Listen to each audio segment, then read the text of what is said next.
Hello and welcome to our little tutorial on how to fix the active yaw control pump or active central differential pump on Mitsubishis using one of our repair kits. Here is an example. We have a Evo 9 RS pump. So this pump has only the active central differential outlet and doesn't have the two outlets for the active yaw control. However, all the pumps are the same. Even the older Evo 4, 5 and 6 pumps and all the Evo 7 and 9 pumps are basically identical as far as the central pump part goes.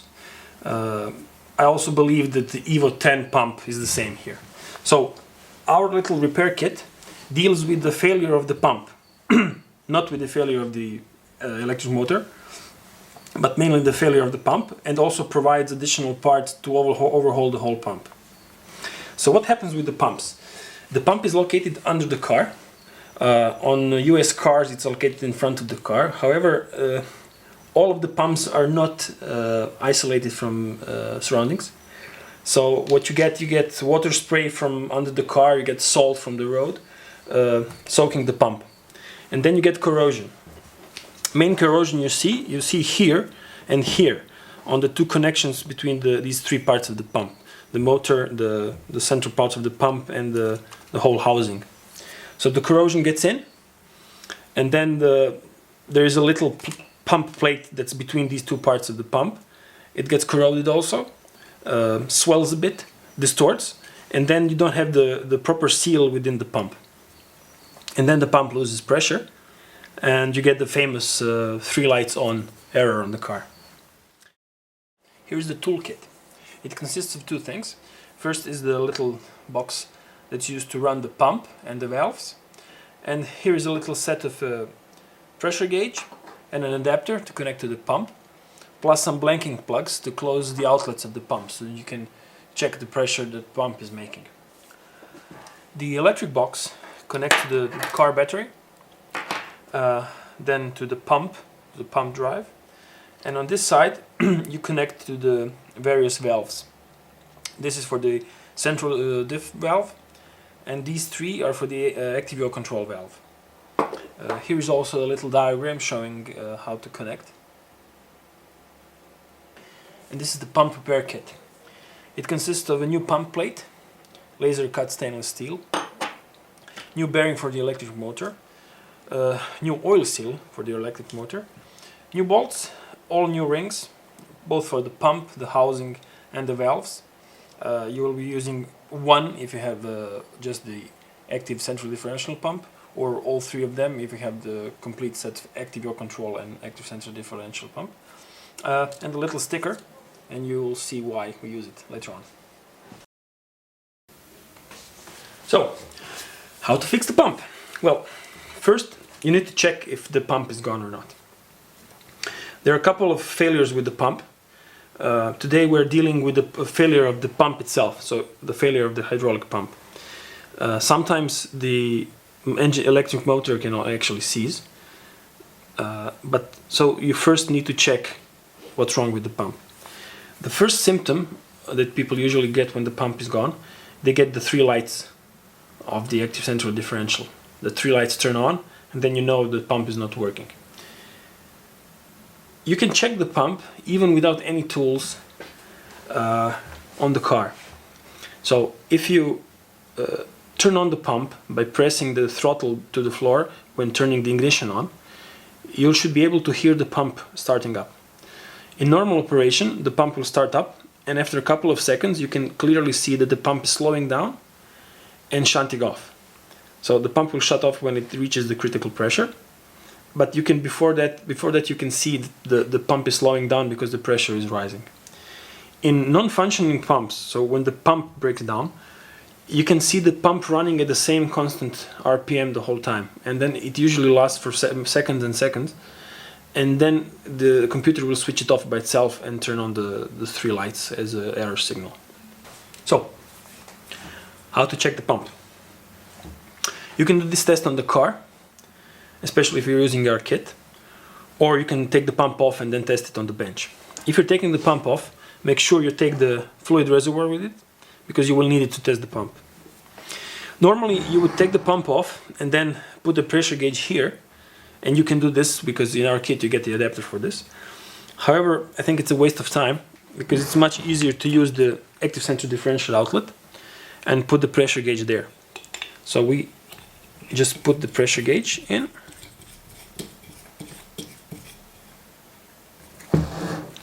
And then start the pump. For this, we are using our kit.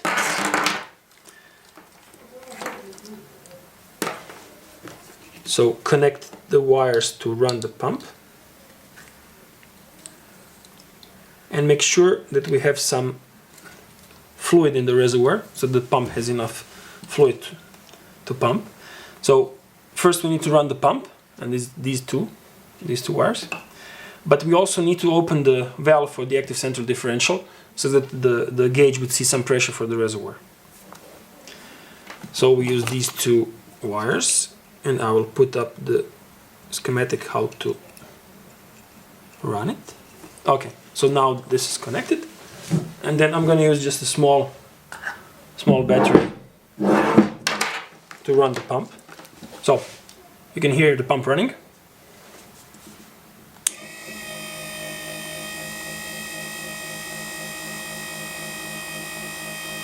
As you can hear, the pump is running at constant RPM. So it's actually not making any pressure, because otherwise you would hear the pump slowing down as it gets the pressure reservoir pumped up. So now that we have found that the pump is not working, we need to open the pump and fix it. First, you can spray the pump with some spray that breaks down corrosion, so that you would have less problems opening the pump. However, the first thing you need to do then is to take off these two screws. And this is the problem. These two tend to corrode, not only here or here where the thread is, they corrode the whole, this whole length. So they're very hard to take off. We'll try to take them off in a normal way. However, if it doesn't work, best way is to use an angle grinder and just cut off the head of the screw. So now that we have cut the bolt heads off, now we can remove the pump motor. So now that we have cut the bolt heads off, we were able to take the pump apart. And here we can see this, there's lots of corrosion on the connection between the motor and the pump. There's actually so much corrosion that the little bearing that's usually sitting here got stuck inside the pump. So here we'll need to change the bearing also. So next, there are two bolts here inside that we need to take out, and then we can take the pump apart. Now that we have taken these two bolts out that hold the pump together, we can take it apart. First, make sure that you have completely cut off the heads of these bolts, because otherwise, if there's any edge here, you won't be able to pull this off. Second problem is that this is usually so heavily corroded, you cannot just pull it off. You need to pry it open a little bit. So when the pump is held together, you can just hammer in like a head of a screwdriver here. That will open it up a bit, and then you can pry it open, or hit it a little bit with the hammer here and there. A wooden hammer best, not heavy hits. You just need to break this line of corrosion here, otherwise the pump is just stuck together. So you can pull the pump off.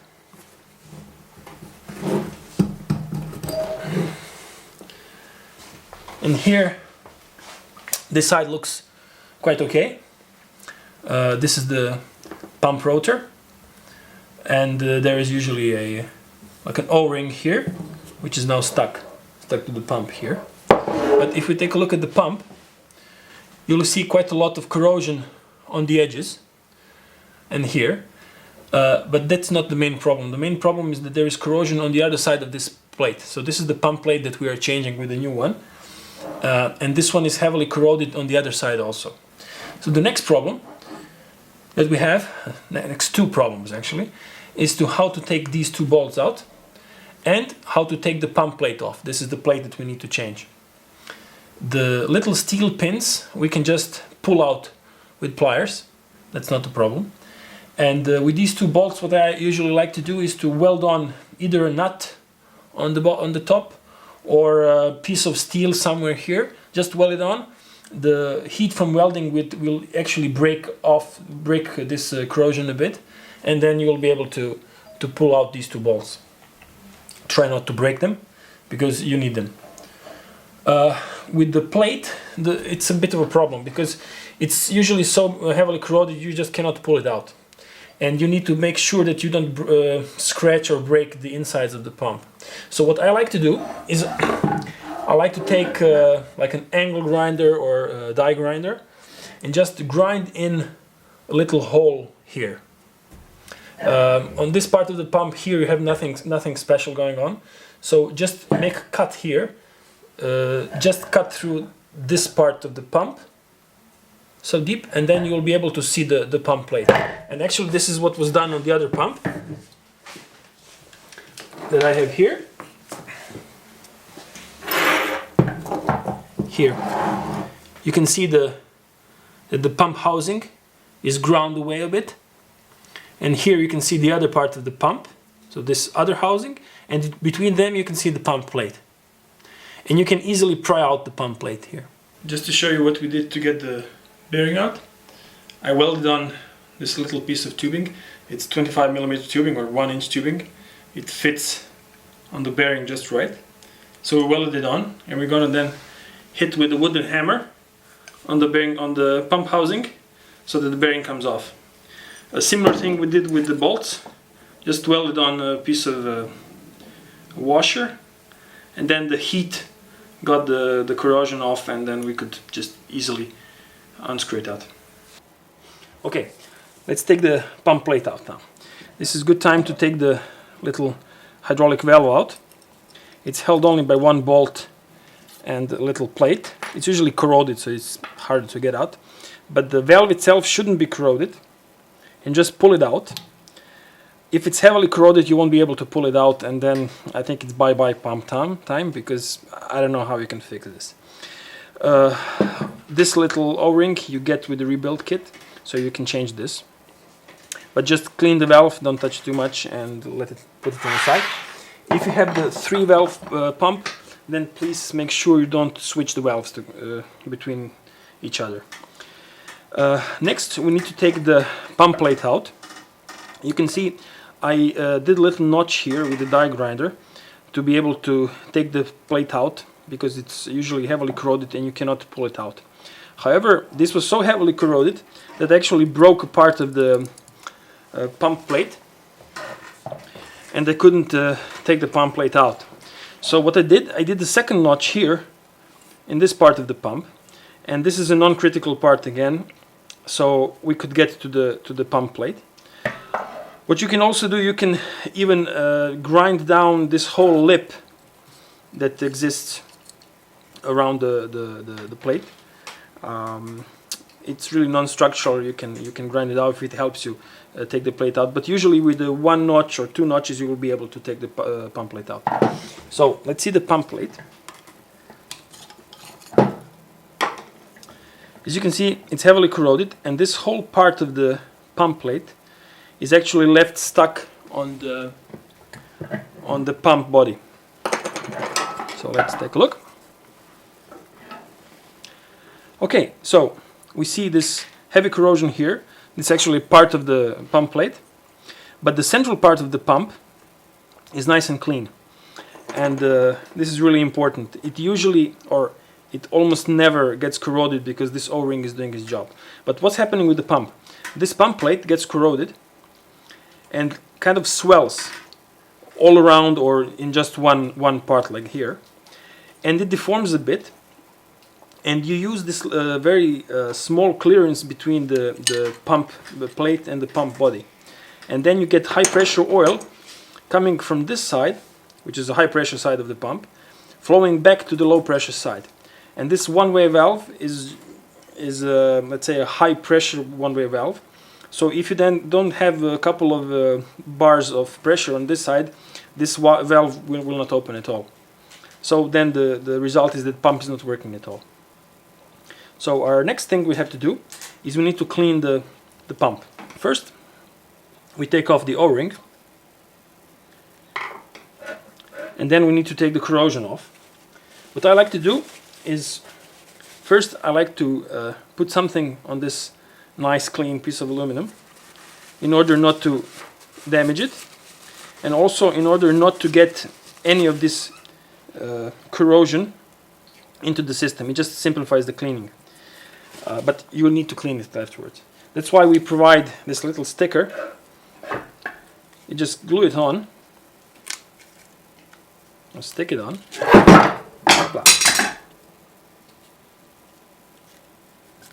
So you also need to make sure that you do not scratch this piece of this central part of the body. So how to clean the pump body? Well, you can use a small dremel with a steel brush. However, I think it's not enough. I like to use a plain old chisel, nicely sharpened up, and just scrape off the aluminum. Take special care, as we said, not to scratch this part, but also you have to clean it completely. You cannot have any little piece of aluminum from the pump plate still stuck on the pump body. This needs to be flat. It doesn't have to be perfectly flat, but it has to be so you can scratch this part, but better scratch this than having anything stuck on it, because otherwise, if you still have some corrosion stuck on the pump body, the new plate won't be able to sit properly, and you will have too large a clearance between the pump plate and the pump body again, and again no pressure in the pump. One other thing that you have to clean is this little lip, or inside of the lip, because otherwise, again, the new plate won't be able to fit properly. So you just clean the outside until it's nice and clean.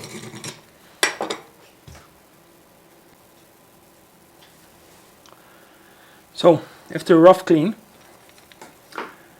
we have most of the corrosion off. However, what we have is these little pieces of aluminum that are actually stuck to the pump body. We have them here. You can see them here, here, and here. And this you really need something strong like a chisel to get off, because you literally have to cut it off.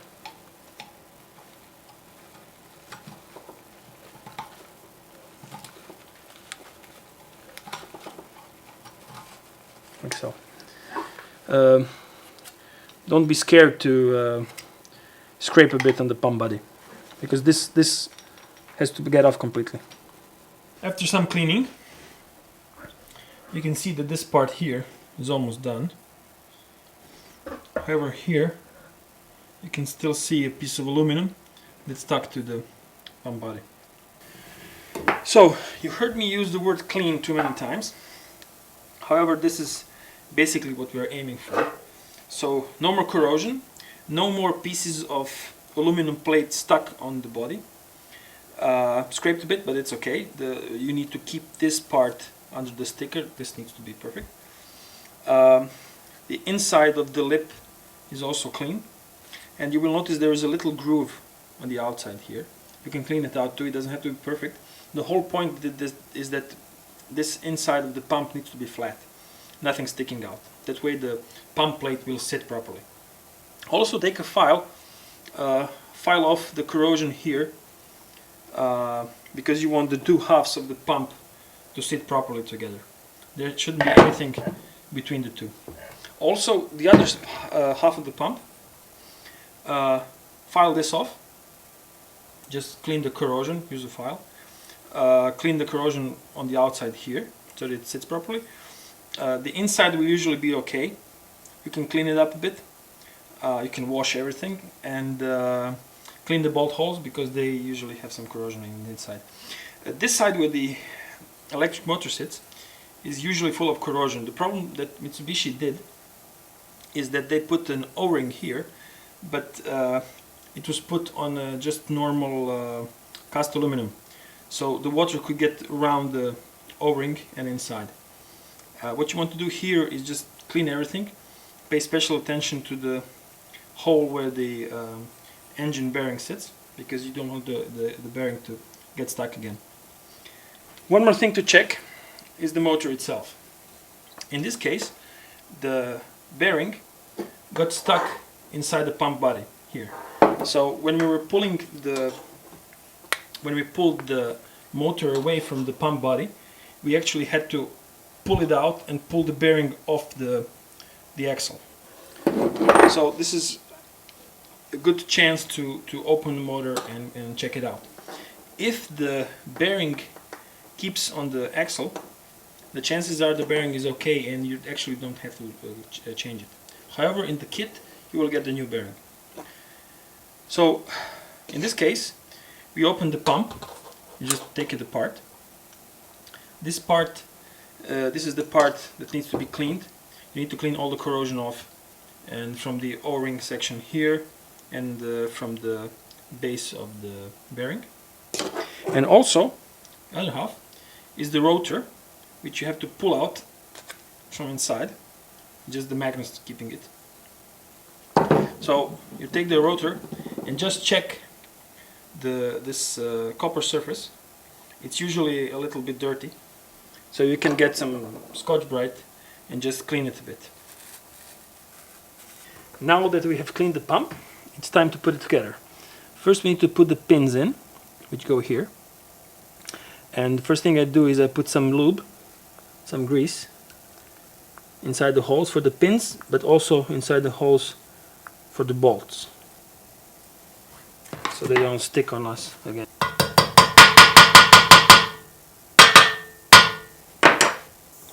Just make sure not to put too much grease, otherwise you won't be able to put the pins in completely.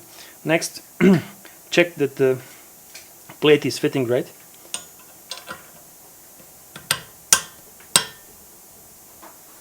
So you need to just take a look that there is almost no clearance between the plate and the pump body here, which is now okay. Now I have to take the plate out and put in the O-ring. Before we put the plate in one final time, it's good to put some grease on this pump body. So if you put some grease on the outer edges, this will help seal the pump in the future. It won't prevent water getting in, but it will help for sure.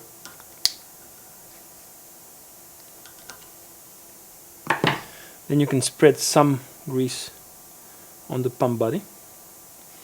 The O-ring, if it doesn't fit immediately, you can stretch it a little bit.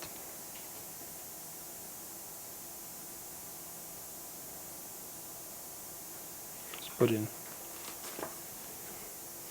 There's only one way the plate should come in, and this is with the wider side of the grooves pointing pointing down, like so. Okay, next the other half of the pump. First the gears, like so. There's a little dot here, keep it on the top. The same with the gear.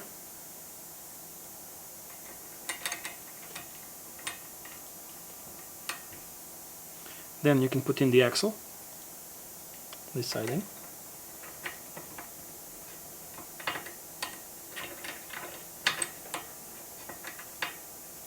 Like so. Again the O-ring. You can take some grease from your fingers. Stretch the O-ring a bit. Put it on. Like so. And place it on the pump. Once you have put the two halves of the pump together, first put in these two bolts, put some grease under them so that you can tighten them properly, and then in the two cuts that you have made on the sides of the pump, you can see if the pump plate is sitting flush with the two halves of the pump. Next, we need to see if the axle has engaged the gear properly, so just put in the flathead screwdriver and turn it on a bit. The axle can sometimes just drop down a little bit and engage the gear properly. Next, there's this little piece that goes in. Again, see if it is engaged properly. and then the oil seal. Again, put some grease inside. Now, with the oil seal in place, we can put on the electric motor. So, to put the motor together, first we need to put the bearing onto the rotor. So first the rotor goes through the brushes. So, like so. Then we need to hammer the bearing onto the axle.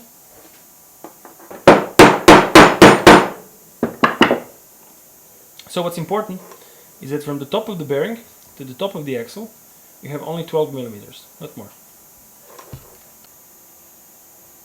Okay, before we put the motor on, we should put some grease inside the O-ring groove, a bit into the bolt holes, and a light layer of grease inside the hole where the new bearing will sit.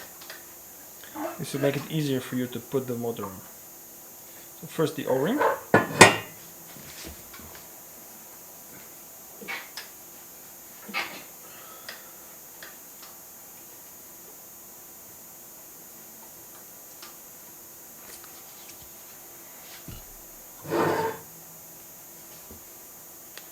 Don't forget the spring.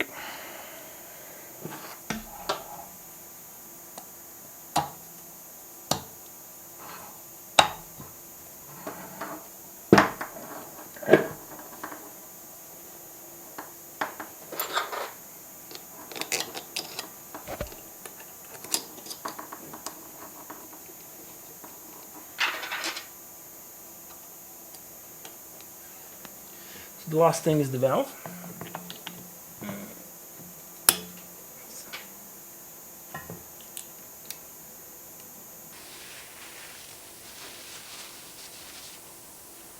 So, time to test the pump.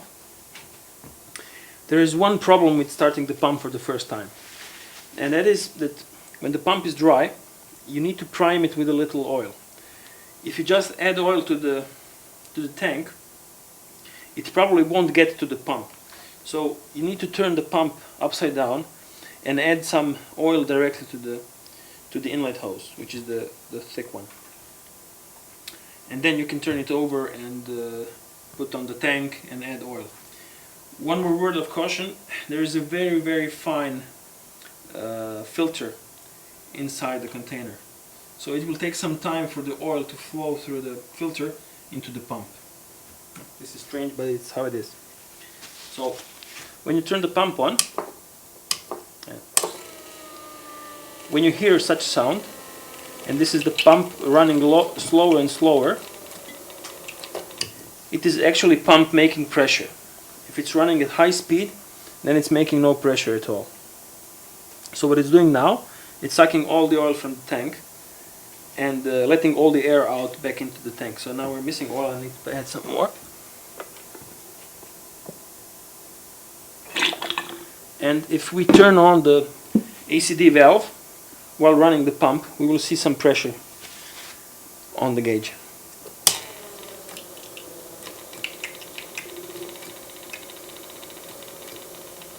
Which is about 10 bar, which is actually okay.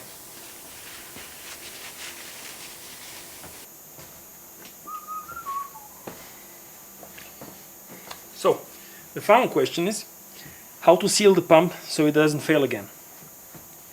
Adding grease around the pump plate will help, as will the new seals.